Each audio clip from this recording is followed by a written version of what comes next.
Certaines histoires ne devraient jamais être racontées, certains secrets ne devraient jamais être dévoilés, mais ce qui s'est passé dans ce chalet isolé au cœur de la montagne défie toute logique humaine.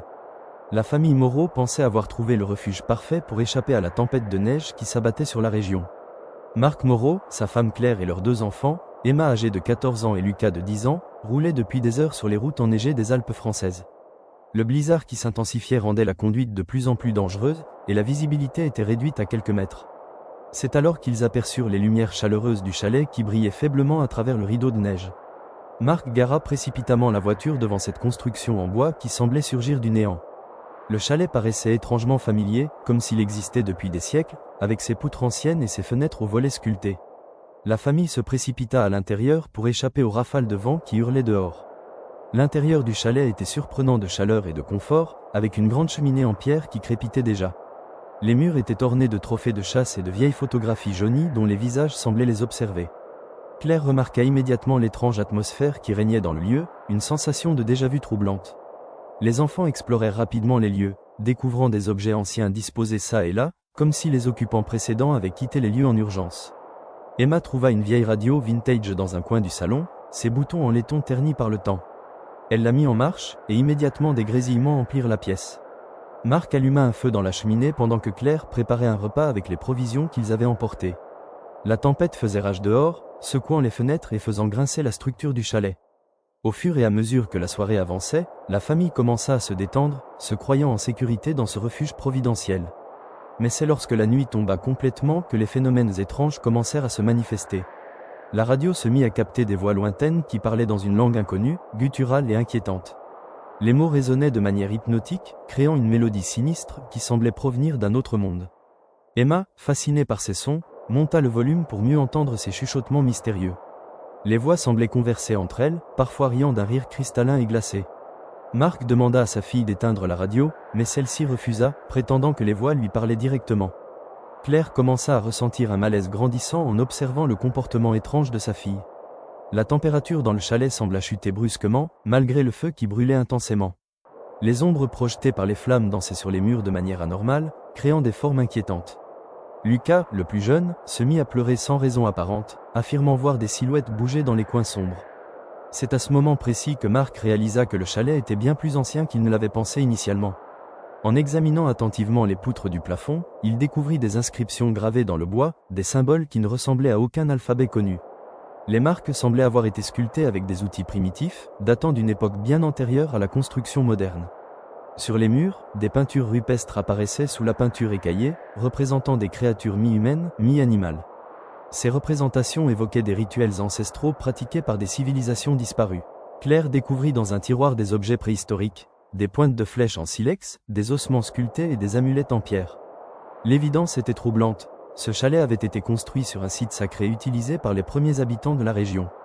Les voix à la radio devenaient de plus en plus claires, et Emma commença à comprendre certains mots.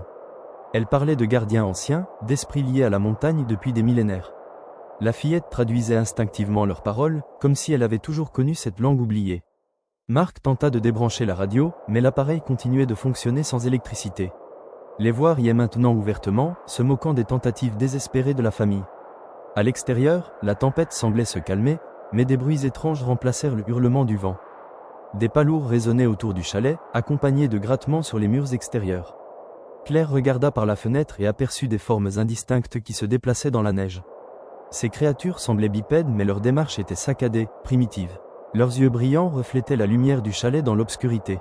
Marc barricada la porte d'entrée avec des meubles, mais les grattements s'intensifièrent. Les enfants se blottirent contre leur mère, terrorisés par les sons inhumains qui entouraient leur refuge. Emma continuait d'écouter la radio, maintenant complètement hypnotisée par les voix. Elle commença à dessiner sur le sol avec un morceau de charbon, reproduisant les symboles qu'elle entendait décrire. Ces dessins formaient un cercle rituel complexe, identique à ceux découverts dans les grottes préhistoriques. Soudain, le feu dans la cheminée s'éteignit complètement, plongeant la famille dans l'obscurité totale. Seule la lueur verdâtre de la radio éclairait faiblement la pièce. Les voix devinrent alors parfaitement audibles, parlant en français avec un accent archaïque. « Vous êtes dans notre domaine, dirent-elles en chœur, vous avez profané notre sanctuaire. » Marc alluma une lampe de poche et découvrit avec horreur que les murs du chalet s'étaient transformés. À la place du bois moderne, des parois rocheuses couvertes de peintures rupestres les entouraient. Le chalet était devenu une grotte préhistorique, recréée par des forces surnaturelles. Les trophées de chasse sur les murs étaient maintenant des crânes d'animaux et d'humains mélangés. Claire hurla en découvrant que le sol était jonché d'ossements anciens blanchis par les siècles. Les enfants pleuraient, ne comprenant pas comment leur refuge s'était transformé en caverne maudite. Emma, toujours sous l'emprise des voix, commença à psalmodier dans la langue ancienne. Ces mots résonnaient étrangement, créant un écho surnaturel dans la grotte.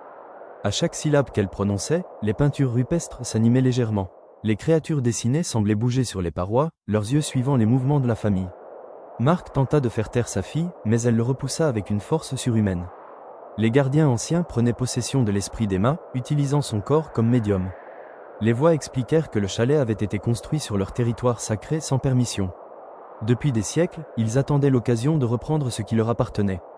Chaque famille qui s'était réfugiée dans ce chalet avait connu le même sort terrible. Les ossements au sol étaient les restes de tous les précédents occupants. Claire découvrit avec épouvante des vêtements modernes mélangés aux ossements anciens. Une montre digitale, des lunettes de vue, des bijoux contemporains prouvaient que d'autres familles avaient été piégées ici. L'histoire du chalet était un mensonge. Il n'était qu'un leurre créé par les esprits pour attirer les victimes. Marc réalisa qu'ils étaient tombés dans un piège millénaire tendu par des entités préhistoriques. Les grattements à l'extérieur s'intensifièrent, et la porte d'entrée commença à céder. Des silhouettes primitives apparurent dans l'embrasure, leurs corps couverts de peaux d'animaux. Ces créatures étaient les gardiens physiques du sanctuaire, des êtres hybrides entre hommes et bêtes. Leurs visages étaient déformés par des siècles de mutations, mélange de traits humains et animaux. Ils portaient des armes primitives, lances en os, haches en pierre taillée, couteaux en silex. Emma se leva et marcha vers eux, accueillie comme une prêtresse par ces entités. Les gardiens s'inclinèrent devant elle, reconnaissant l'esprit ancien qui habitait maintenant son corps. Claire tenta de récupérer sa fille, mais les créatures la repoussèrent violemment. Marc comprit qu'Emma était perdue, transformée en servante des esprits ancestraux. Les voix de la radio expliquèrent le rituel qui allait suivre. La famille devait être sacrifiée pour nourrir les esprits et maintenir leur pouvoir. Leurs âmes rejoindraient les centaines d'autres victimes piégées dans ce lieu maudit. Lucas, dans un élan de courage, tenta de s'échapper par une fenêtre. Mais les gardiens l'attrapèrent immédiatement, ses cris perçants résonnant dans la grotte. Les créatures le traînèrent vers un autel de pierre qui était apparu au centre de la pièce. Cet autel était couvert de symboles sanglants et de traces de sacrifices antérieurs. Des canaux étaient creusés dans la pierre pour faire couler le sang des victimes. Emma, complètement possédée, commença à préparer le rituel sacrificiel. Elle plaça des ossements en cercle autour de l'autel, suivant un schéma précis. Les gardiens attachèrent Lucas sur l'autel pendant que ses parents suppliaient en vain. Claire et Marc furent immobilisés par d'autres créatures, forcés d'assister au sacrifice. Emma leva un couteau en silex au-dessus de son frère, ses yeux brillants d'une lueur inhumaine. Les voix psalmodiaient maintenant une mélopée hypnotique, préparant l'offrande. C'est à ce moment crucial que Marc réalisa quelque chose d'important. Les esprits tiraient leur pouvoir de la peur et du désespoir de leurs victimes. Si la famille cessait d'avoir peur, peut-être pourrait-il briser le sortilège. Marc commença à réciter des prières chrétiennes, défiant les entités païennes. Sa voix forte et déterminée résonna dans la grotte, perturbant le rituel. Les gardiens hésitèrent, surpris par cette résistance spirituelle inattendue. Claire comprit l'intention de son mari et se joignit à lui, priant avec ferveur. Leurs voix unies créèrent une barrière spirituelle qui affaiblit les esprits anciens. Emma vacilla, luttant contre l'emprise des entités qui la contrôlaient. Pendant un instant, ses yeux redevinrent normaux, et elle reconnut sa famille. « Aidez-moi » murmura-t-elle avant d'être à nouveau possédée. Marc brisa ses liens et se précipita vers sa fille, tentant de la libérer. Il arracha le couteau de ses mains et le jeta au loin, brisant le cercle rituel. Les gardiens poussèrent des cris de rage, leur pouvoir diminuant rapidement. Claire libéra Lucas de l'autel pendant que les créatures se désintégraient lentement.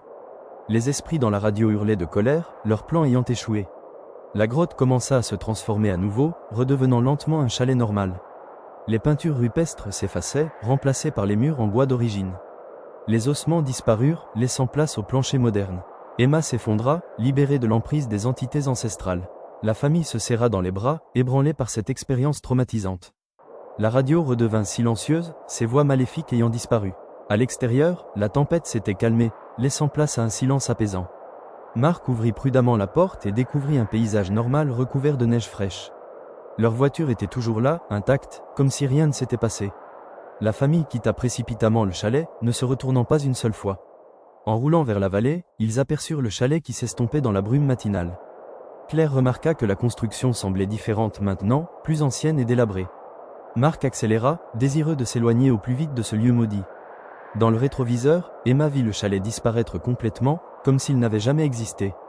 La famille atteignit la ville la plus proche au lever du soleil, soulagée d'être en sécurité. Ils se rendirent immédiatement au commissariat pour signaler leur mésaventure. Les policiers écoutèrent leur récit avec scepticisme, le classant comme une hallucination collective. Selon les cartes officielles, aucun chalet n'existait à l'endroit qu'ils décrivaient. Les recherches dans les archives ne révélèrent aucune trace de construction dans cette zone. L'officier leur expliqua que cette région était considérée comme sacrée par les anciennes tribus. Aucune habitation n'avait jamais été autorisée sur ce territoire. La famille comprit qu'ils avaient été victimes d'un phénomène surnaturel impossible à expliquer. Ils décidèrent de ne plus jamais parler de cette expérience à quiconque. Mais les séquelles psychologiques de cette nuit restèrent présentes pendant des années. Emma développa une phobie des vieilles radios et des bruits statiques. Lucas faisait des cauchemars récurrents impliquant des créatures préhistoriques. Claire ne pouvait plus supporter le silence total, gardant toujours une télévision allumée. Mark évitait soigneusement les montagnes et les endroits isolés. Pendant des mois, ils consultèrent des psychologues pour surmonter leurs traumas. Mais aucun thérapeute ne pouvait expliquer la synchronicité de leurs hallucinations. La famille finit par déménager dans une grande ville, loin des montagnes. Ils évitaient systématiquement les vacances dans des endroits isolés. Cependant, parfois, tard dans la nuit, ils entendaient encore des voix lointaines. Ces chuchotements semblaient provenir de la radio éteinte du salon. Emma prétendait que les esprits les suivaient, attendant une nouvelle occasion. La famille vivait dans la peur constante d'un retour des entités ancestrales. Ils installèrent des systèmes de sécurité sophistiqués dans leur nouvelle maison. Mark bénit régulièrement leur domicile avec de l'eau bénite. Claire portait constamment un crucifix autour du cou. Les enfants évitaient de rester seuls dans l'obscurité. Un jour, Emma découvrit un livre ancien dans une librairie d'occasion. L'ouvrage traitait des légendes préhistoriques de la région alpine. Elle y lut l'histoire d'un sanctuaire gardé par des esprits ancestraux. Selon le livre, ces entités attiraient les voyageurs avec des mirages de refuge. Les victimes étaient ensuite sacrifiées pour maintenir le pouvoir des gardiens. Emma réalisa que sa famille avait échappé de justesse à ce piège millénaire. Elle cacha le livre, ne voulant pas traumatiser davantage ses proches. Mais elle continua ses recherches secrètement, obsédée par la vérité. Elle découvrit que d'autres familles avaient vécu des expériences similaires. Certaines avaient disparu sans laisser de traces dans les montagnes. D'autres étaient revenues traumatisées, racontant des histoires identiques. Emma comprit que le chalet était un phénomène récurrent, apparaissant cycliquement. Les esprits reconstituaient leurs pièges chaque fois qu'ils avaient besoin de victimes. Elle décida de documenter ces apparitions pour avertir les futurs voyageurs. Emma créa un blog secret où elle racontait leur expérience. Elle recueillit des témoignages d'autres survivants de phénomènes similaires. Lentement, un réseau de personnes conscientes de ces dangers se forma. Ils échangeaient des informations sur les lieux à éviter dans les montagnes. Cette communauté secrète tentait de protéger les innocents. Ils surveillaient les signalements de chalets mystérieux apparaissant soudainement. Quand c'était possible, ils avertissaient discrètement les autorités locales. Mais les officiels ne prenaient jamais ces rapports au sérieux. Emma et ses alliés devinrent des gardiens modernes contre les entités ancestrales. Ils savaient que leur mission était de protéger l'humanité contre ces prédateurs. La famille Moreau avait survécu, mais d'autres n'auraient peut-être pas cette chance. Les esprits des montagnes continuaient leur chasse éternelle. Le chalet disparaîtrait et réapparaîtrait, attendant de nouveaux occupants. Cette histoire n'était qu'un épisode dans une saga millénaire. Les gardiens anciens restaient patients, sachant que le temps jouait en leur faveur. Quelque part dans les montagnes, un refuge chaleureux attend la prochaine famille. Les lumières brillent dans la tempête, promettant un abri sûr. Mais maintenant, vous connaissez la vérité sur ce piège ancestral. Si vous voyez un chalet apparaître mystérieusement dans la neige, fuyez. N'écoutez pas les voix de la radio, ne dessinez pas les symboles. Résistez à la tentation de ce refuge trop parfait. Car les esprits des montagnes n'ont pas renoncé à leur chasse. Ils attendent patiemment dans leur sanctuaire préhistorique. Et la prochaine tempête pourrait être celle où vous croiserez leur chemin. Cette histoire se termine ici, mais la menace demeure. Les gardiens anciens continuent de guetter dans l'ombre des montagnes. Leur piège millénaire reste tendu, attendant les prochaines victimes. Et peut-être que la prochaine famille qui cherchera un refuge dans la tempête découvrira qu'il existe des choses plus terrifiantes que le froid et la neige. Des entités qui ont survécu depuis l'aube de l'humanité. Des prédateurs qui se nourrissent de l'âme humaine. Des gardiens qui protègent jalousement leur territoire sacré. Car dans les montagnes, certains refuges ne sont que des pièges. Et certaines tempêtes cachent des horreurs plus anciennes que la civilisation. Maintenant que vous connaissez cette vérité, vous ne pourrez plus jamais voir un chalet isolé de la même manière. Chaque refuge dans la montagne portera le soupçon de ce piège ancestral. Et si un jour vous entendez des voix étranges dans une radio, souvenez-vous de cette histoire. Car les esprits des montagnes n'ont pas fini de chasser. Ils attendent patiemment le prochain refuge d'hiver pour capturer de nouvelles âmes. Cette menace demeure, cachée dans la beauté trompeuse des paysages enneigés. Les gardiens anciens continuent leur veille éternelle. et leur chalet réapparaîtra quand l'occasion se présentera. Alors la prochaine fois que vous chercherez un refuge dans la tempête, souvenez-vous. Parfois, il vaut mieux affronter la colère des éléments que l'hospitalité des esprits. Car dans les montagnes, les apparences peuvent être mortellement trompeuses. Et ce qui ressemble à un salut peut être votre pire cauchemar. Les voix continuent de chuchoter dans les radios oubliées. Les symboles attendent d'être redessinés par des mains innocentes. Et quelque part dans les montagnes enneigées, un chalet attend. Ses lumières brillent dans la tempête, promettant un refuge salvateur. Mais maintenant, vous savez ce qui se cache derrière ces murs. Vous connaissez la vérité sur ce piège millénaire. Et peut-être que cette connaissance vous sauvera la vie. Car les gardiens anciens n'aiment pas les victimes averties. Ils préfèrent la surprise et l'innocence de leur proie. Mais vous, maintenant, vous savez ce qui se cache derrière cette façade accueillante. Vous connaissez la nature véritable de ce refuge trompeur. Et cette connaissance pourrait être votre salut dans la tempête. Car les gardiens anciens comptent sur l'ignorance de leurs victimes. Ils exploitent la détresse des voyageurs perdus pour les attirer. Mais une proie informée est une proie qui peut échapper au piège. Alors si jamais vous vous retrouvez dans une tempête de neige en montagne, souvenez-vous. Si un chalet apparaît soudainement avec ses lumières chaleureuses, méfiez-vous. Si une radio capte des voix étranges dans des langues inconnues, fuyez. Si vous découvrez des symboles préhistoriques sur les murs, partez immédiatement. Car ces signes sont les preuves que vous êtes tombé dans le piège des esprits. Les gardiens utilisent toujours les mêmes méthodes pour capturer leur proie. Ils créent l'illusion d'un refuge parfait au moment où vous en avez le plus besoin. Puis ils vous isolent progressivement de la réalité. La radio devient leur premier moyen de communication avec vous. Les voix qu'elle diffuse sont celles des esprits ancestraux. Elle parle directement à votre subconscient, vous hypnotisant lentement. C'est pourquoi Emma était si fascinée par ces sons étranges. Son esprit jeune et impressionnable était la cible idéale pour la possession. Les enfants sont particulièrement vulnérables à l'influence des esprits. Leur innocence en fait des réceptacles parfaits pour les entités anciennes. C'est pourquoi les gardiens ciblent toujours les familles avec des enfants. Ils savent que les parents feront tout pour protéger leur progéniture. Cette faiblesse émotionnelle devient leur arme la plus efficace. En prenant contrôle d'un enfant, ils s'assurent la soumission des adultes. Marc et Claire étaient paralysés par la peur de perdre Emma. Cette terreur les a rendus vulnérables aux manipulations des esprits. Mais leur amour familial a finalement été leur force de résistance. Quand ils ont uni leur voix dans la prière, ils ont créé une barrière spirituelle. Cette solidarité a brisé l'emprise des gardiens sur leurs filles. Car les esprits ancestraux, malgré leur puissance, ont une faiblesse. Ils ne comprennent pas l'amour inconditionnel qui unit les familles modernes. Leur société primitive était basée sur la survie et la domination. Les liens émotionnels profonds leur sont étrangers et les perturbent. C'est pourquoi la solidarité familiale peut briser leur sortilège. Mais cette résistance ne fonctionne que si tous les membres participent. Un seul maillon faible dans la chaîne familiale suffit aux esprits.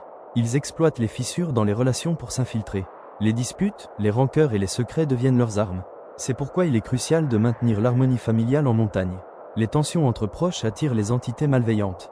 Elles sentent la discorde comme les prédateurs sentent la faiblesse. Si vous voyagez en famille dans des régions isolées, restez unis. Évitez les conflits qui pourraient vous rendre vulnérables. Car dans ces lieux reculés, l'harmonie est votre meilleure protection. Les gardiens cherchent constamment de nouvelles victimes. Ils adaptent leurs pièges aux époques et aux technologies. Autrefois, ils utilisaient des feux de camp pour attirer les voyageurs. Maintenant, ils créent des chalets modernes avec électricité et chauffage. Demain, ils pourraient utiliser d'autres leurres plus sophistiquées.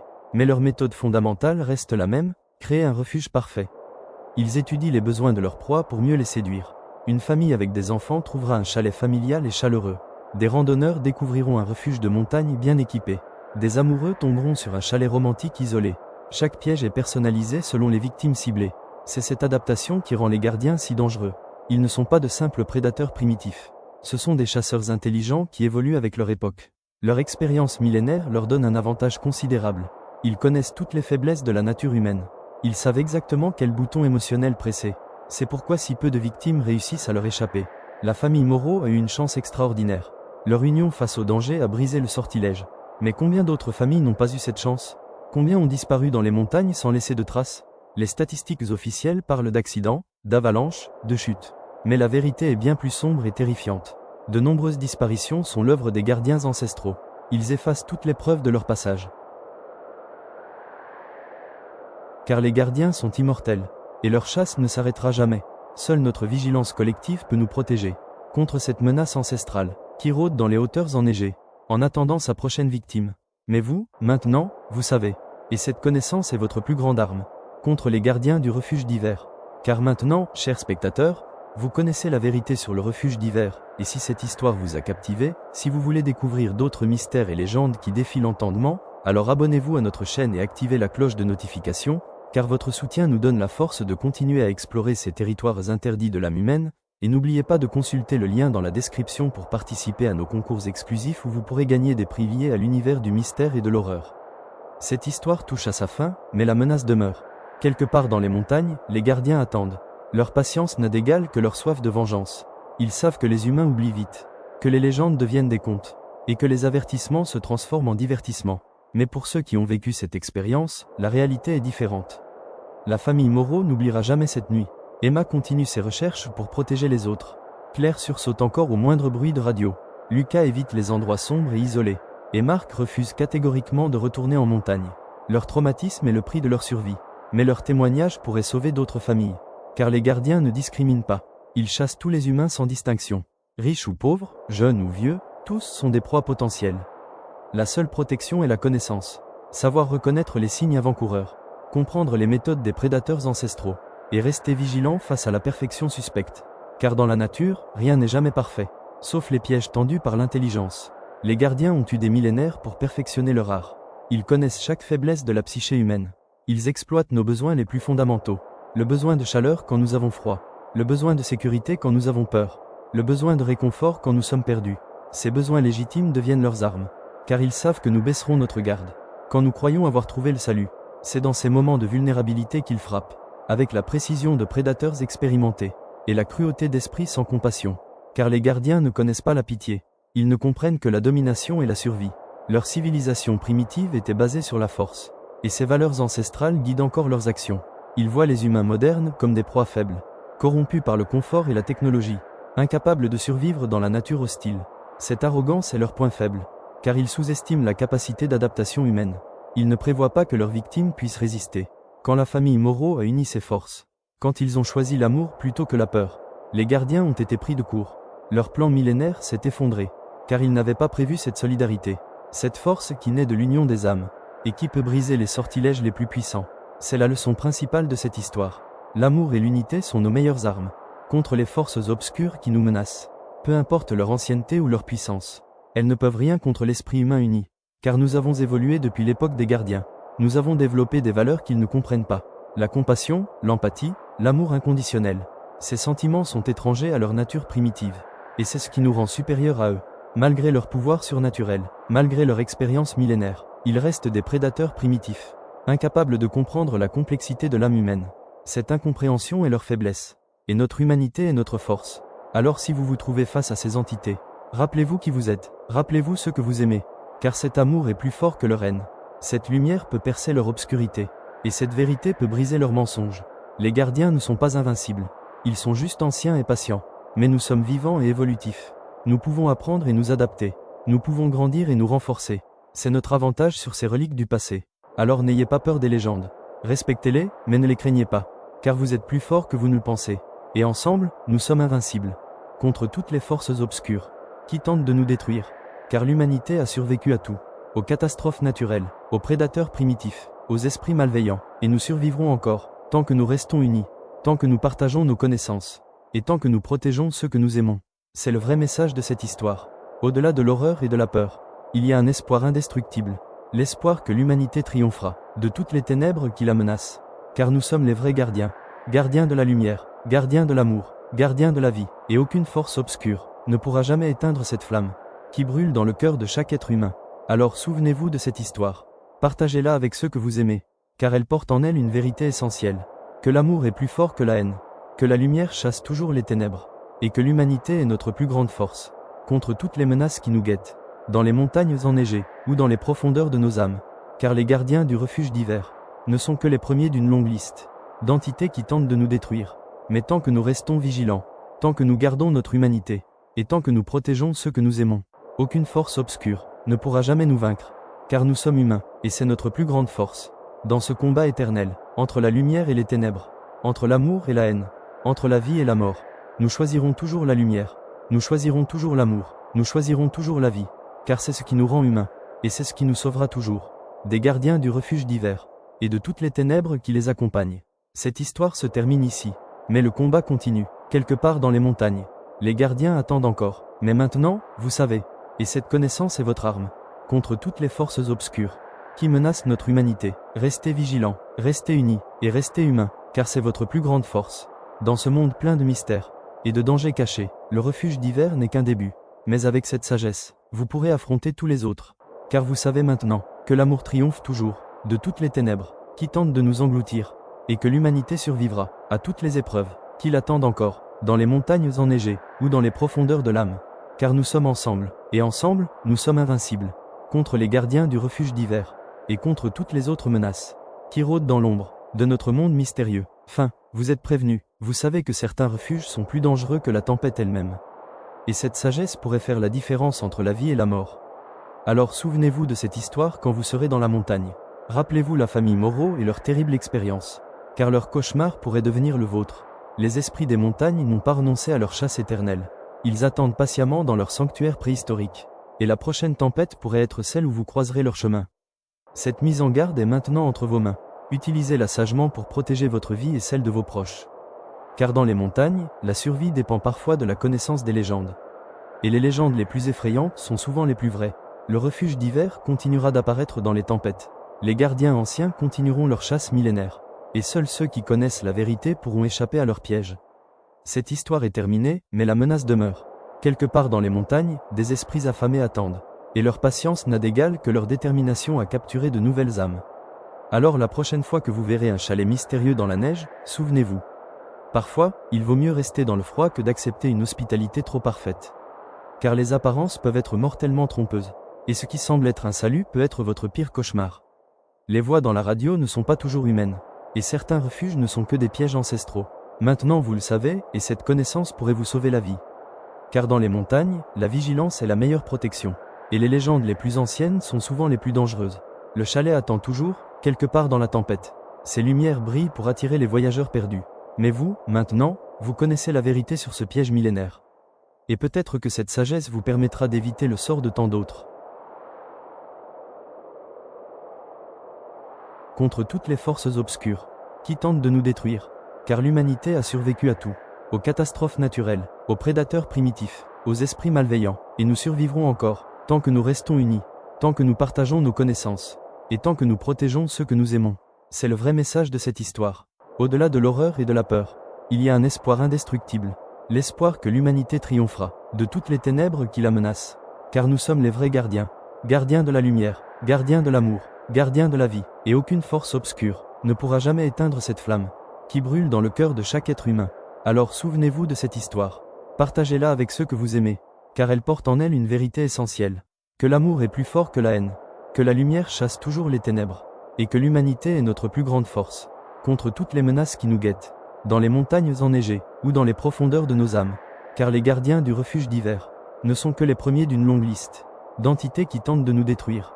Mais tant que nous restons vigilants, tant que nous gardons notre humanité, et tant que nous protégeons ceux que nous aimons, aucune force obscure ne pourra jamais nous vaincre, car nous sommes humains, et c'est notre plus grande force. Dans ce combat éternel, entre la lumière et les ténèbres, entre l'amour et la haine, entre la vie et la mort, nous choisirons toujours la lumière, nous choisirons toujours l'amour, nous choisirons toujours la vie, car c'est ce qui nous rend humains, et c'est ce qui nous sauvera toujours, des gardiens du refuge d'hiver, et de toutes les ténèbres qui les accompagnent. Cette histoire se termine ici, mais le combat continue, quelque part dans les montagnes. Les gardiens attendent encore, mais maintenant, vous savez, et cette connaissance est votre arme, contre toutes les forces obscures qui menacent notre humanité. Restez vigilants, restez unis, et restez humains, car c'est votre plus grande force. Dans ce monde plein de mystères et de dangers cachés, le refuge d'hiver n'est qu'un début. Mais avec cette sagesse, vous pourrez affronter tous les autres. Car vous savez maintenant que l'amour triomphe toujours de toutes les ténèbres qui tentent de nous engloutir, et que l'humanité survivra à toutes les épreuves qui l'attendent encore, dans les montagnes enneigées ou dans les profondeurs de l'âme. Car nous sommes ensemble, et ensemble, nous sommes invincibles, contre les gardiens du refuge d'hiver, et contre toutes les autres menaces qui rôdent dans l'ombre de notre monde mystérieux. Vous êtes prévenus, vous savez que certains refuges sont plus dangereux que la tempête elle-même. Et cette sagesse pourrait faire la différence entre la vie et la mort. Alors souvenez-vous de cette histoire quand vous serez dans la montagne. Rappelez-vous la famille Moreau et leur terrible expérience, car leur cauchemar pourrait devenir le vôtre. Les esprits des montagnes n'ont pas renoncé à leur chasse éternelle. Ils attendent patiemment dans leur sanctuaire préhistorique. Et la prochaine tempête pourrait être celle où vous croiserez leur chemin. Cette mise en garde est maintenant entre vos mains. Utilisez-la sagement pour protéger votre vie et celle de vos proches. Car dans les montagnes, la survie dépend parfois de la connaissance des légendes. Et les légendes les plus effrayantes sont souvent les plus vraies. Le refuge d'hiver continuera d'apparaître dans les tempêtes. Les gardiens anciens continueront leur chasse millénaire. Et seuls ceux qui connaissent la vérité pourront échapper à leurs pièges. Cette histoire est terminée, mais la menace demeure. Quelque part dans les montagnes, des esprits affamés attendent. Et leur patience n'a d'égal que leur détermination à capturer de nouvelles âmes. Alors la prochaine fois que vous verrez un chalet mystérieux dans la neige, souvenez-vous. Parfois, il vaut mieux rester dans le froid que d'accepter une hospitalité trop parfaite. Car les apparences peuvent être mortellement trompeuses. Et ce qui semble être un salut peut être votre pire cauchemar. Les voix dans la radio ne sont pas toujours humaines. Et certains refuges ne sont que des pièges ancestraux. Maintenant vous le savez, et cette connaissance pourrait vous sauver la vie. Car dans les montagnes, la vigilance est la meilleure protection. Et les légendes les plus anciennes sont souvent les plus dangereuses. Le chalet attend toujours, quelque part dans la tempête. Ses lumières brillent pour attirer les voyageurs perdus. Mais vous, maintenant, vous connaissez la vérité sur ce piège millénaire. Et peut-être que cette sagesse vous permettra d'éviter le sort de tant d'autres.